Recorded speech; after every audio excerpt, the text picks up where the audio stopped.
I'm going to show you how you can easily use cookies in Roblox.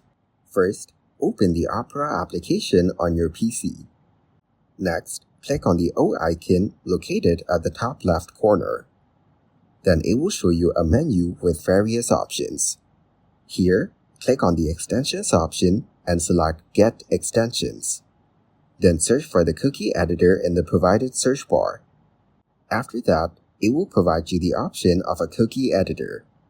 Now hit the Add to Opera button and it will get installed in a few seconds.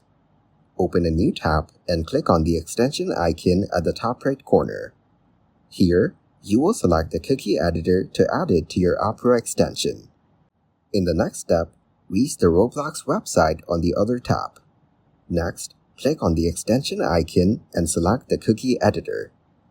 Then you can select any game and use the cookie editor for authentication purposes by entering the name and value.